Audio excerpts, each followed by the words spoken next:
friends, this is Chapman Das. I'm going to talk about what poetry means to यहाँ उपस्थित आप सभी को मेरा प्रणाम. What poetry means to me?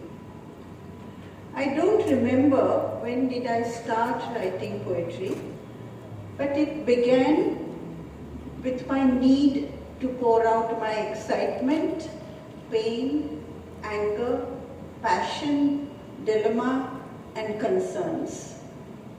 What I do remember is that I started only after moving from Mumbai to Delhi 55 years ago.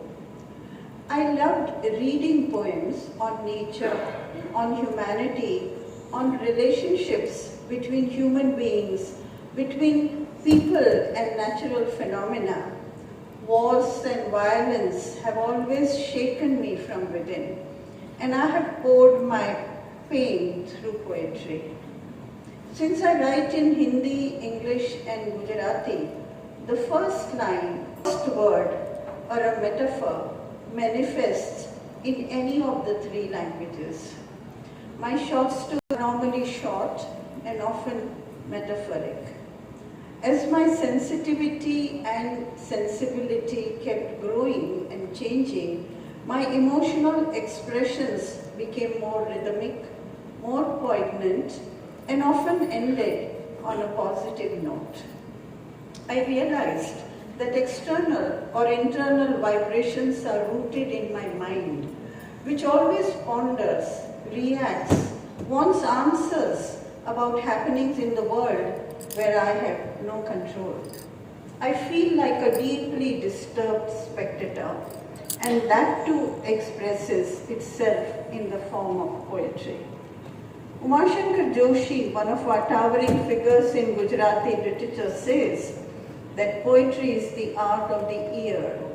Kaan ki kala hai. It is the mother tongue of the heart. Hriday ki matrabhasha hai. So true. All those who read and write poetry would agree with him. I recently received an interesting message. जीवन में क्या करना है, यह रामायण सिखाती है. जीवन में क्या नहीं करना है, ये महाभारत सिखाता है. जीवन कैसे जीना है, यह गीता सिखाती है. तो इसके जवाब में मैंने लिखा कि इस ज्ञान को जीवन में कैसे उतारना ये बुद्ध सिखाते हैं. तो बन गई ना कविता. Some poetry platforms in our country invite poets who write in one language. Some others from all over the country. And there are those who invite even international poets. I enjoy participating in them, as it gives me an opportunity to listen to poets in different languages and backgrounds. It chisels my understanding of poetry. I often felt a deep bond with many poets who also go through similar journey. I'm tempted to read a poem that I have recently shared on the theme of water, that is being put together by a famous German poet, Gino Lehn-Weber. The title of this poem is Every Drop is a Song. Water in an ocean, a river, or in a lake, in a pond or a puddle, in a glass or in my palm. Its form or color may change, but what is certain is that it's water.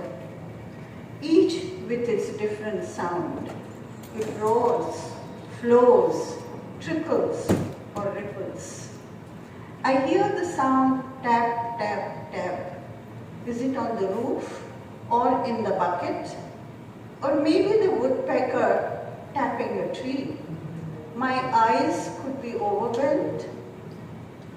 Silent tears of grief or joy flowing from my depths of emotions. Water is snow on the Himalayas, rains on the plains, slowly turns into vapor, rising to the sky, hides in the clouds, returns to the earth to gently nourish the land, but when in wrath, destroys it all. The cyclic life of water, with every drop singing a different song.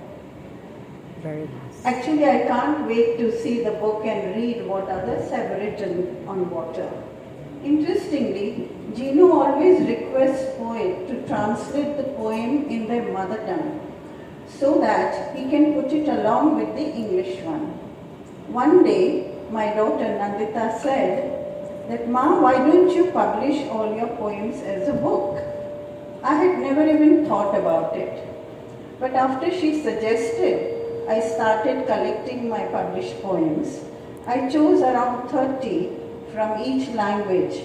Some I translated myself in other 2 languages, but even they felt like new poems. One can take the liberty of doing that with one's own poems. The manuscript was ready, but I had no idea who would publish it. When I happened to be at Ahmedabad at the Navjivan Trust, I discussed this with the chairman, Sri Vivek Desai. He immediately offered to publish the collection of my poems in all 3 languages in one book, and he did it, and here it is. Wow. So this is my first collection of poetry, published at the age of 81. Beautiful. And I don't know whether any other will come out, but anyways, I continue writing. So I would like to conclude with the French poet and critic Paul Valéry's words. What one wrote playfully, another reads with tension and passion. What one wrote with tension and passion, another reads playfully. Thank you. Beautiful.